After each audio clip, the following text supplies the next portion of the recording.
चिपक चिपक के चलती है कभी कभी दो राहें जुड़े जुड़े कुछ ऐसे के लगा हो जैसे दम। End of flashback.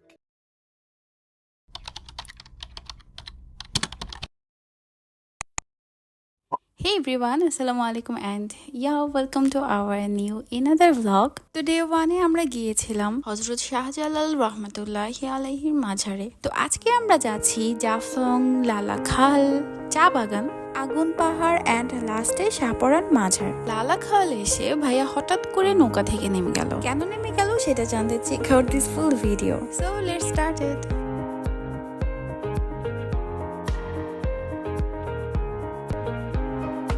আপু ভাইয়ের মতো আমিও খুবই হ্যাপি ছিলাম যে জাফলং যাব, কারণ এটা ছিল আমার ফার্স্ট টাইম।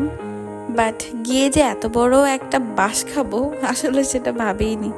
বাসটা কি ছিল সেটা ভিডিও দেখলেই বুঝতে পারবেন। এনিওয়ে, লেগুনাটা আমরা ভাড়া নিয়েছিলাম সারাদিনের জন্য। এখানে একটু বার্গেটিং করলেই চিপ প্রাইসের লেগুনার রেন্ট পাওয়া যায়।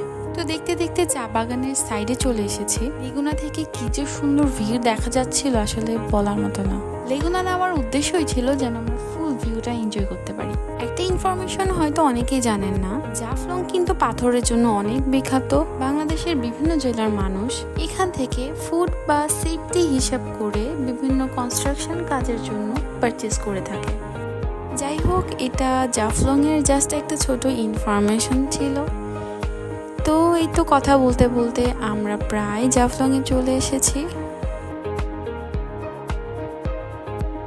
যেহেতু সকাল সকাল আমরা রওনা দিয়েছিলাম, তাই আমাদের ব্রেকফাস্ট করা হয়নি। এই তো খাওয়া দাওয়া শেষ করে আমরা আবারও রওনা হই। এই যে আমরা সবাই, এই যে বিল্ডিংগুলো দেখতে পাচ্ছেন, এটা হচ্ছে মেঘালয়ের সাইড।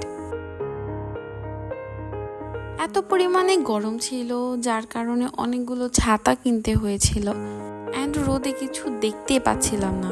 তো আমরা সবাই সানগ্লাস নিতে একেবারেই ভুলে গিয়েছিলাম। তো আমরা আমাদের মতো সানগ্লাস চুজ করেছিলাম আর ওর বার্গেটিং করছিল। আর এদিকে আমাদের মডেলের ফটোশ্যুট তো শুরু। ফাইনালি আমাদের কাজ শেষ করে যাচ্ছি সেই বিখ্যাত সংগ্রামকুঞ্জি ঝর্ণা দেখতে। এই তো হাঁটতে হাঁটতে আপুকে বললাম যে আপু একটা হাই দেন। আপু হাই দিল। কক্সবাজারের মতো এখানেও অনেক কিছু সেল করছিল, জাস্ট দেখেন। এই ভাইয়া বিভিন্ন টাইপের আচার সেল করছিল, যার প্রাইস হচ্ছে 20 থেকে 50 টাকা পর্যন্ত। যদিও আমরা কিছুই খাইনি। এত উপর থেকে নিচে হাঁটতে হাঁটতে জাস্ট এটা পেয়ে প্রাণটা ফিরেই আসলো বলা যায়। এই যেগুলো দেখতে পাচ্ছেন এগুলো হচ্ছে পাথর কেটে ওরা বিভিন্ন শেপে মেক করে থাকে অ্যান্ড টুরিস্টরা এখানে তার ফ্যামিলি ওর ফেভারিট পার্সনের জন্য নাম বা কিছু লিখিয়ে মেক করে নিয়ে যায়।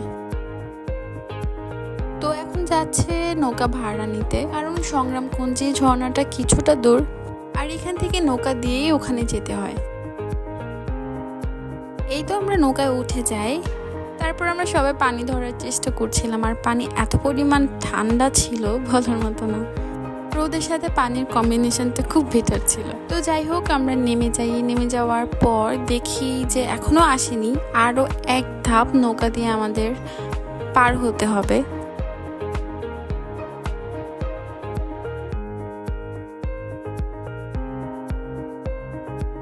এই তো আবার নৌকায় উঠে যাচ্ছি সেই ঝর্ণার উদ্দেশ্যে। নৌকা থেকে নেমে কিছুক্ষণ হাঁটার পরই দেখলাম এখানে কিছু বেডশিট ওরা মেক করে রেখেছে, এগুলো 3D প্রিন্টেড। তো বেশিক্ষণ দাঁড়ানো গেল না, কারণ এত পরিমাণ রোদ ছিল বলার মতো না। এই তো এখানে অনেক স্টল ছিল। এই যে দেখতে দেখতে চলে আসলাম সেই সংগ্রামকুঞ্জি ঝর্ণাতে। এটাকে নাকি মায়াবী ঝর্ণাও বলা হয়। তো এই সাইনবোর্ডটাতে দেখলাম পাহাড়ের উপরে ওঠা নিষেধ, বাট বাঙালি মানুষ বলে কথা, তারা রুলস ব্রেক করতে খুবই পছন্দ করে। তো ভিডিও ইন্ট্রোতে বলেছিলাম যে জাফলংয়ে একটা বাস খেয়েছিলাম। তো এটাই ছিল সেই বাস, যে ঝর্ণা আছে ঠিকই বাট সেখানে পানি নেই, কারণ যেই কারণে আসা। আসলে এটার অ্যাকচুয়াল লুক ছিল হচ্ছে এইটা। এটা ছিল এক্সপেকটেশন অ্যান্ড এইটা হচ্ছে রিয়েলিটি। এই তো এত দূর আসার পরে ঝর্ণার মধ্যে কিছুটা ঝর্ণার পানি দেখে সান্ত্বনামূলক পুরস্কার মনে হচ্ছিল। তারপর সবাই মিলে আমরা কিছু পিকচার ক্যাপচার করছিলাম। ঝর্ণা দেখে আমরা আবারও নৌকায় উঠে গেলাম। এবার যাব জাফলং 0 পয়েন্টে। তো মাঝখানে একটা ইনফরমেশন বলি, যেটা আমি এবার এসে ফেস করেছি, সেটা হচ্ছে যদি সিলেট টুরিস্ট স্পটগুলোতে আসতে চান তাহলে মাস্ট বি বর্ষাকালে আসতে হবে। যাই হোক, আমরা প্রায় চলে এসেছি 0 পয়েন্টের দিকে। 0 পয়েন্টের ভিউটা দেখেন জাস্ট। পাহাড়ের ওই সাইডটা হচ্ছে মেঘালয়ের সাইড বা ওপার বাংলার সাইড, এই পাশটা হচ্ছে বাংলাদেশের সাইড। পানিটা একেবারেই স্বচ্ছ ছিল, দেখেন ভিডিওতে হয়তো অনেকটাই বোঝা যাচ্ছে। পাথর আর পানির সংঘর্ষে অনেক সুন্দর একটা সাউন্ড ছিল। এত পরিমাণ টায়ার্ড হয়ে গিয়েছিলাম যার জন্য ওই লাস্ট পয়েন্ট পর্যন্ত যেতে পারিনি। তো আমাদের নৌকা চলে এসেছে, এখন আবার উঠে যাব নৌকায়। জাফলংয়ে আরও অনেক টুরিস্ট প্লেস আছে যেখানে আমরা আর যাচ্ছি না। মায়াবী ঝর্ণার পানি না পেয়ে যেরকম মন খারাপ হয়ে গিয়েছিল, বাট 0 পয়েন্টে এসে মনে হচ্ছে worth it। জাফলং মোটামুটি ঘোরা শেষ করে এখন আমরা যাব লালাখালের দিকে। এই হচ্ছে লালাখাল যাওয়ার রোডের অবস্থা। এটা ছোট একটা ক্লিপ ছিল, বাট ফুল রোডটাই খুবই ভাঙা ছিল। আই গেস সরকারের এই দিকটা একটু ফোকাস করার দরকার। জাফলং থেকে লালাখাল আসতে আমাদের প্রায় 2 ঘন্টার মতো লেগে গিয়েছিল। লালাখালে এসে পৌঁছানোর পরে এই রেস্টুরেন্টটা পাই যেখানে আমরা সবাই একটু ফ্রেশ হয়ে নিই। তো ফ্রেশ হয়ে আমি রেস্টুরেন্টের চারপাশটা একটু ঘুরে ঘুরে দেখছিলাম, বেশ সুন্দর। তো লাঞ্চ করে আমরা বের হয়ে গেলাম। তো আমাদের নৌকা নেওয়া হয়ে গিয়েছে, এখন নৌকায় সবাই আমরা উঠে যাব। তো ওদের নৌকা 2 ভাবে ঘোরা যায়, একটা হচ্ছে ঘন্টা হিসাব করে আর আরেকটা হচ্ছে আনলিমিটেড ভাবে ঘোরা। তো যে যেভাবে ইচ্ছা সেভাবেই নৌকা নিতে পারেন। তো আমাদের যেহেতু আজকে আরও অনেক প্ল্যান আছে, তাই আমরা 1 ঘন্টার জন্যই নিলাম, সেটা আমাদের জন্য ইনাফ ছিল। তো বলছিল সবাইকে সামনে আমরা নামবো কিনা, কারণ সামনেও চা বাগানের কিছু সাইট ছিল, কারণ এখানে অনেক টুরিস্টরা নেমে নেমে ছবি তুলে থাকে। তো আমরা আর যাইনি, বোট রাইডটাই আমরা একটু এনজয় করেছিলাম। ভিডিওর ফার্স্টে একটা কথা বলেছিলাম যে হঠাৎ করেই ভাইয়া বোট থেকে নেমে গিয়েছিল। আসলে নেমে যাওয়ার কারণটা কি জানেন? এই যে ছোট ছোট নিষ্পাপ 2টা বাচ্চা দেখতে পাচ্ছেন, 2জন হচ্ছে ভাই বোন। ভাইটা সকাল থেকে সন্ধ্যা পর্যন্ত জাল দিয়ে এভাবেই কয়লা আর পাথর সংগ্রহ করে থাকে। তারপর পাথর থেকে কয়লা আলাদা করে কয়লা সেল করে, আর এর থেকে যেই টাকা উপার্জন হয় সেটা দিয়ে তার ফুল ফ্যামিলি সে চালায়। ভাবা যায় বলেন তো? পাশে তার ছোট বোনটাকে দেখতে পাচ্ছেন, সে অনেকটা দূর হেঁটে এসেছে তার ভাইয়ের জন্য দুপুরের খাবার নিয়ে, তাও সিদ্ধ খাবার। এই বসে তার স্কুলে গিয়ে খেলাধুলা করার কথা, সেই জায়গায় সে এত বড় দায়িত্ব নিয়ে নিয়েছে। আর এখনের যুগে ছেলেরা সব কিছু পেয়েও ওরা জাস্ট শেমলেস। তো যাই হোক, আমরা আবারও ঘাটে চলে এসেছি। এখন যাচ্ছি আগুন পাহাড়ের দিকে, যেটার গল্প অনেক শুনেছি, বাট আজকে বাস্তবে কি হয় সেটাই দেখব।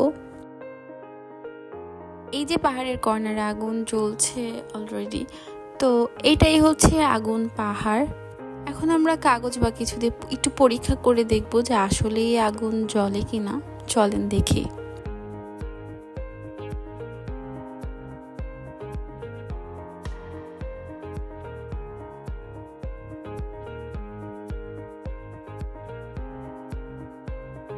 এই যে আগুন ধরে গিয়েছে।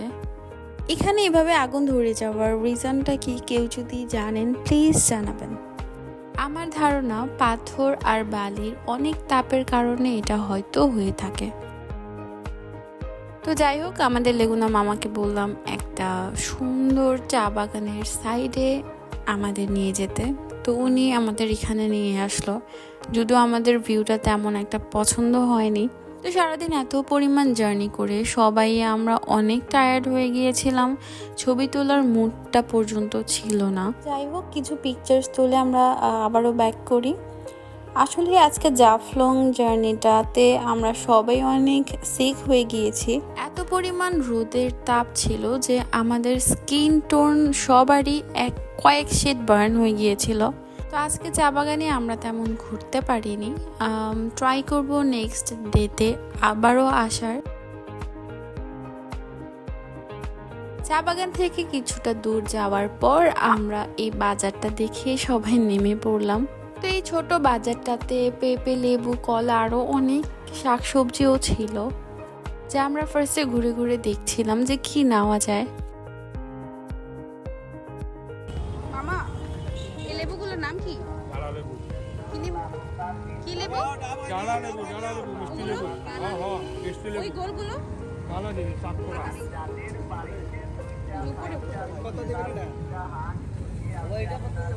আপনার কোথায় ব্যবস্থা? তো উনি কি যেন নাম বলছিল, যেগুলো আমার মাথায় উপর দিয়ে গেল।